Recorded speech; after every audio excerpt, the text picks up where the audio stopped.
Assalamu alaikum and hi friends. Welcome to my kitchen by Fasa.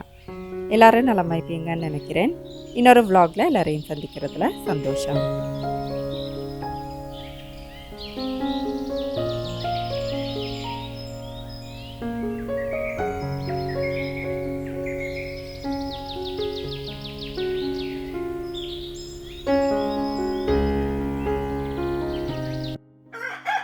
இன்றைக்கும் video வந்துட்டு random clips எல்லாம் சேர்த்து தான் செஞ்சுக்கிறேன்.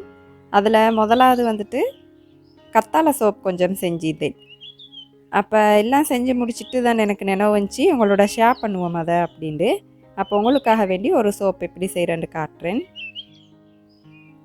இந்த கத்தாழை செடி பார்த்தீங்க அப்படின்னா சும்மா ஒரு பேக்கில் நீங்கள் தோட்டத்தில் வச்சிங்க அப்படின்னா கூட இந்த மாதிரி நிறைய குட்டி போட்டு வளரும். நிறைய மருத்துவ குணங்கள் இருக்கிற இந்த கத்தாழையை வெறும் க்ரீமா இல்லை என்னவாவது ஒரு கெமிக்கல் ப்ராடக்டாக யூஸ் பண்ணாமல் இயற்கையாகவே இப்படியே யூஸ் பண்ணிங்க அப்படின்னா மிச்சம் ஆரோக்கியமாய்க்கும். இன்ஷால்லா கிடச்சிச்சு அப்படின்னா கட்டாயம் நாட்டிக்கோங்க. இன்றைக்கி நான் இந்த சோப்புக்கு கலர் போடுறதுக்கு கொஞ்சம் பசலி கீரை தான் யூஸ் பண்ணிக்க போகிறேன் பச்சை கலருக்கு.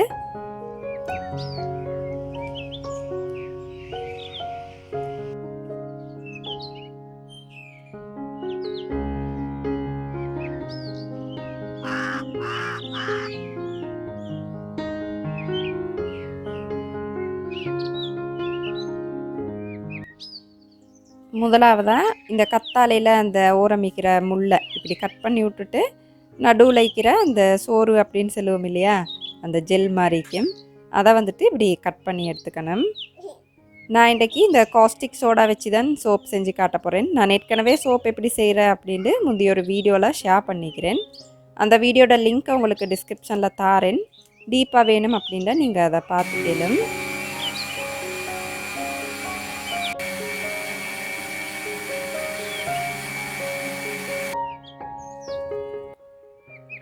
கத்தாழை பசலி ரெண்டையும் இப்படி அரைச்சி அதோட சாறு எடுத்துடணும். சோப் செய்கிறதுக்கு நீங்கள் தண்ணிக்கு பதிலாக இந்த சாரை பயன்படுத்தினீங்க அப்படின்னா அளவுகள் வந்துட்டு சரியாக வரும். காஸ்டிக் சோடா வச்சு செய்கிறது உங்களுக்கு கஷ்டம் அப்படின்னா ஆன்லைனில் சோப் பேஸ் அப்படின்ட்டு வாங்க கிடைக்கிது. அப்போ உங்களுக்கு அது வாங்கி டபுள் பாயில் பண்ணி இந்த சோப் செஞ்சுக்கலாம்.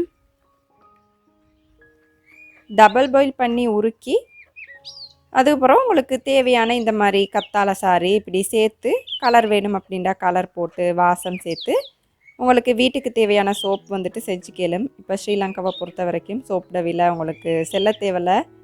சோப் பேஸ் வாங்கி வீட்டுக்கு தேவையான சோப் செஞ்சீங்க அப்படின்டா கூட உங்களுக்கு லாபம் ஆயிக்கும். அப்படி இல்லாட்டி நீங்கள் இந்த காஸ்டிக் சோடா வச்சு கூட செஞ்சுக்கலாம். ஆனால் காஸ்டிக் சோடா வச்சு செய்கிறீங்க அப்படின்னா ஒரு மாதத்துக்கிட்ட இதை வந்துட்டு நீங்கள் பழசாக விடணும். அப்போ தான் வந்துட்டு அந்த காஸ்டிக் சோடோட காரம் வந்துட்டு இல்லா போகும்.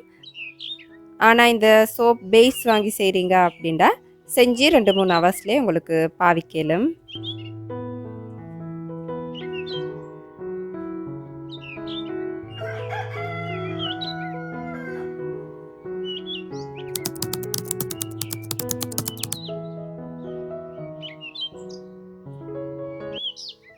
அடுத்ததான் நான் வந்துட்டு போஸ்ட்டில் கேட்டிருந்தேன் உங்கள்கிட்ட எல்லாத்தையும் நான் வீட்டிலே செய்கிற கறி பவுடர் வாங்குறதுக்கு விருப்பமா அப்படின்ட்டு.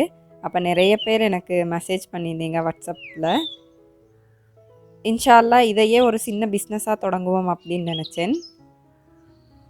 துப்புரவாக வீட்டிலே நல்லா கழுவி காய வச்சு எந்த விதமான ப்ரிசர்வேட்டிவ்ஸும் சேர்க்காத சரக்குத்தூள் நீங்கள் வெளி மாவட்டங்களில் இருக்கிறீங்க அப்படின்னா போஸ்ட் மூலமாக உங்களுக்கு இன்ஷால்லா அனுப்பலும்.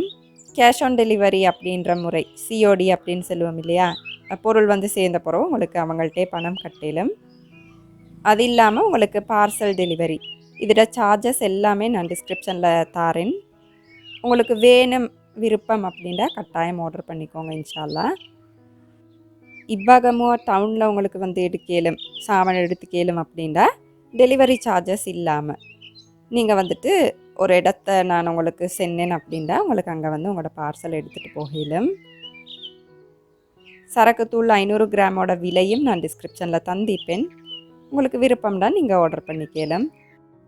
இன்ஷால்லா நீங்கள் செலுத்துகிற விலைக்கு கடையில் வாங்குகிற சரக்குத்தூளை விட கூடுதலான நாட்கள் கட்டாயமாக இந்த சரக்குத்தூளை உங்களுக்கு பயன்படுத்தியலுமைக்கும் இன்ஷா அல்லாஹ் ஏழுமண்டா ஒரு முறை வாங்கி பயன்படுத்தி பாருங்கள்.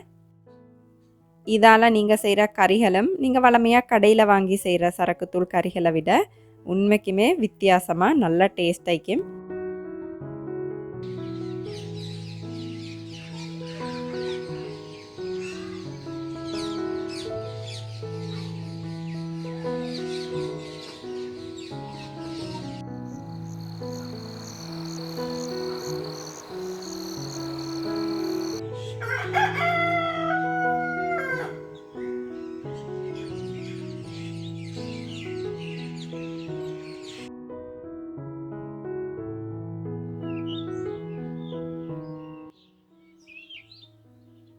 இன்றைக்கி காலகட்டத்தில் கேன்சர் அப்படின்ற அந்த கொடிய நோய், புற்றுநோய் அப்படின்னு சொல்லுவோம் இல்லையா, இது வாரத்துக்கு முக்கால்வாசி காரணமாய்க்கிறது வந்துட்டு எங்களோட பிழையான வாழ்க்கை முறை. அதுக்கப்புறம் நாங்கள் எந்த நாளும் எடுத்துக்கிற உணவு முறை ஆயிக்குது. அப்போ அதை கேள்விப்படக்கல சரியான கவலை ஆயிக்குது. ஏண்டா நாங்கள் வாங்கி சாப்பிட்ற சாப்பாட்டில் அது பழுதாக அமைக்கிறதுக்கு சேர்க்குற கெமிக்கல்ஸ் ஆகட்டும், அந்த மாதிரி தேவையில்லாத விஷயங்களால் தான் எங்களுக்கு இந்த புற்றுநோய் அதிகமாக வருது அப்படின்ட்டு இப்போ ஆய்வுகள் செல்லுது.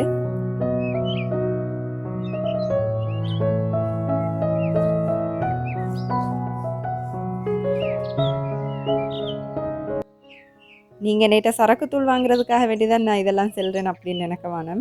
நீங்கள் அன்றாடம் பயன்படுத்துகிற உங்களோட சாப்பாட்டு பொருட்கள் முடிந்த அளவுக்கு நீங்கள் வெளியிலேருந்து வாங்காமல் வீட்டிலே செய்ய பழகுங்க. முக்கியமாக இந்த மசாலா பொருட்கள் இதுகள் நாங்கள் வந்துட்டு வல்லமையை எங்களோட சாப்பாட்டுக்கு சேர்த்துட்டே இருப்போம் இல்லையா, அப்போ பல கெமிக்கல், உடலுக்கு நல்லமில்லாத பல கெமிக்கல் ப்ரிசர்வேட்டிவ்ஸ் கலந்த இந்த மசாலா பொருட்களை கடையிலேருந்து வாங்காமல் இயன்ற வரைக்கும் வீட்டிலே செய்ய பாருங்கள் இன்ஷா அல்லாஹ்.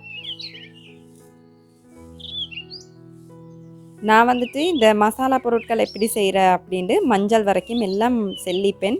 இந்த நச்சீரகம் தூள் மட்டும் போட்டிக்க மாட்டேன் அப்படின்னு நினைக்கிறேன். அதையும் இன்ஷா அல்லாஹ் இனி வரும் காலங்களில் உங்களோட ஷேர் பண்ணிக்கிறேன். அப்போ லேசாக உங்களுக்கு கொஞ்சம் கஷ்டத்தோடு செஞ்சு வச்சிட்டிங்க அப்படின்னா சுத்தமான ஆரோக்கியமான மசாலாக்கள் நீங்கள் வருஷம் ஃபுல்லாக பயன்படுத்திலுமைக்கும் இன்ஷா அல்லாஹ் முயற்சி செஞ்சு பாருங்கள்.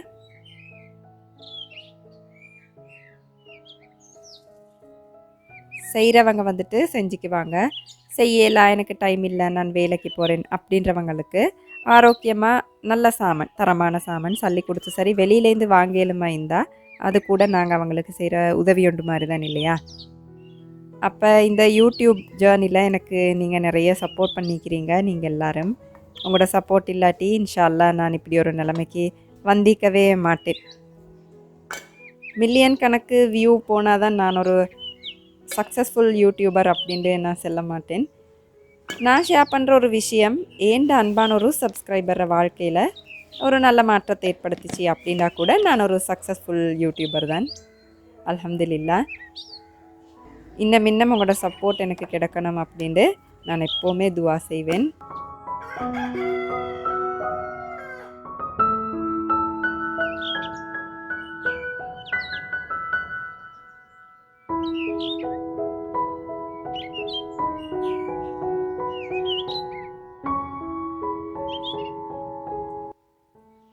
அப்போ அதோட சோப் வந்துட்டு இப்போ நீங்கள் பார்க்குறது அடுத்த நாள் இப்படி நல்லா இறுகிக்கும். இதுக்கு எண்ணெய், அதுக்கப்புறம் காஸ்டிக் சோடா, கொஞ்சம் தண்ணி, அவ்வளோதான். அளவுகள் எல்லாம் டிஸ்கிரிப்ஷனில் தந்திப்பேன். சோப் எப்படி செய்கிற அப்படின்ட்டு நான் முந்தின வீடியோ போட்டிக்கிறேன், அதோட லிங்கை தாரேன். கட்டாயமாக நீங்கள் சோப் செஞ்சு 1 மாதம் வரைக்கும் வச்சதுக்கு பிறகு தான் நீங்கள் யூஸ் பண்ணணும். அப்போ இப்படி நல்லா நுரைக்கும். ஏன்னா அதுக்கு முந்தி யூஸ் பண்ணீங்க அப்படின்னா காஸ்டிக் சோடா காரம் வந்துட்டு அதிகமாகிக்கும். அப்போ நீங்கள் அதோட உங்களோட ஸ்கின்னுக்கு யூஸ் பண்ண சரியில்லை. நான் ஏற்கனவே சொல்லியிருந்த அந்த சோப் பேஸ் ஐடியாவையும் கொஞ்சம் தேடி பாருங்கள். அப்போ நோம்பும் ஸ்டார்ட் ஆக போகுது இல்லையா இன்ஷா அல்லாஹ். வீட்டை ஒரு பக்கமாக கொஞ்சம் கொஞ்சமாக டீப் க்ளீன் பண்ணுவோம் அப்படின்ட்டு தான் க்ளீன் பண்ணிட்டிருக்கிறேன். உங்களில் யாருக்காவது இது மோட்டிவேஷன் ஆயிக்கும் அப்படின்றதுக்காக தான் இந்த கிளிப்பை சேர்த்தேன்.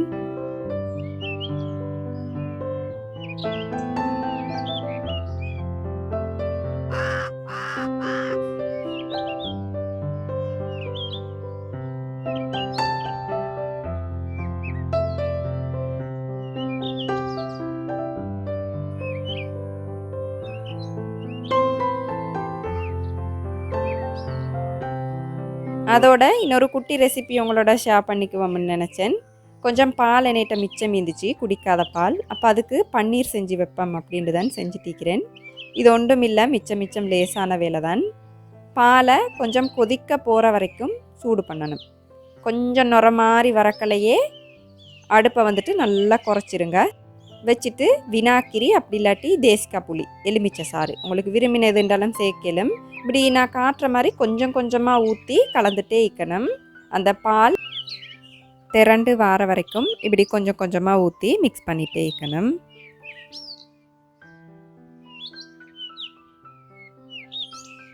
இப்போ நான் காட்டுற மாதிரி தண்ணி வந்துட்டு இந்த பச்சை கலர், லைட்டான ஒரு பச்சை கலரை வரக்கலையே அடுப்பை ஆஃப் பண்ணிவிட்டு இதை ஒரு நிமிஷம் போல் மூடி வச்சிடணும்.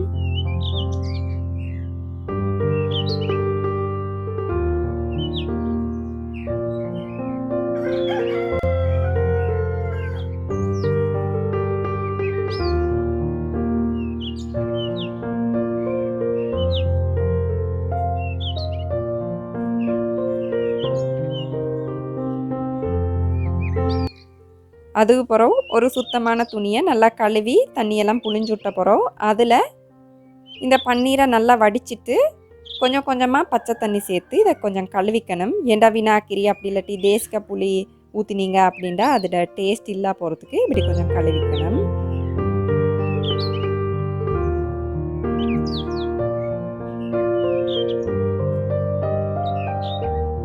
கழுவிட்டு இப்போ நான் காட்டுற மாதிரி நல்லா சுற்றி மேலால் ஒரு வெயிட் வச்சு 2-3 ஹவர்ஸ் இதை வந்துட்டு நல்லா தண்ணி வடிய விட்டணும். அதுக்கப்புறம் உங்களுக்கு பன்னீரை கட் பண்ணி யூஸ் பண்ணலாம்.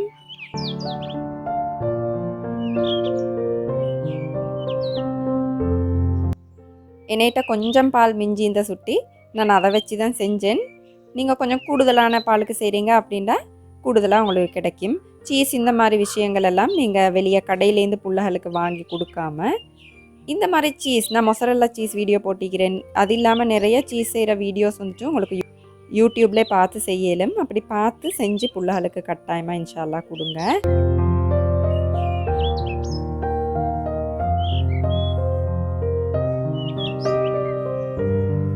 இப்போ உங்களுக்கு பார்த்தாலே விளங்கும், இந்த பன்னீர் வந்துட்டு உடையாமல் அதோட மிச்சம் ஹார்டாகவும் இல்லாமல் சாஃப்டாக நல்லா இருக்குது. இதால் நான் என்ன ரெசிபி செய்கிறேன் அப்படின்ட்டு இன்ஷா அல்லாஹ் உங்களுக்கு அடுத்து வர வீடியோஸில் ஷேர் பண்ணுறேன். இதை வந்துட்டு உங்களுக்கு அப்படியே எடுத்து ஃப்ரீசரில் வைக்கலும், கொஞ்சம் நாளைக்கு பாவிக்கலும். இல்லை உடனே செய்கிறீங்க அப்படின்றா கூட நல்லா டேஸ்ட் ஆகிக்கும். நான் இன்றைக்கு செய்யலை அப்படின்றதுக்காக வேண்டி இதை ஃப்ரீசரில் வைக்க போகிறேன். நாளைக்கு தான் இன்ஷா அல்லாஹ் இதை வச்சு என்னவாவது ரெசிபி செய்யணும்.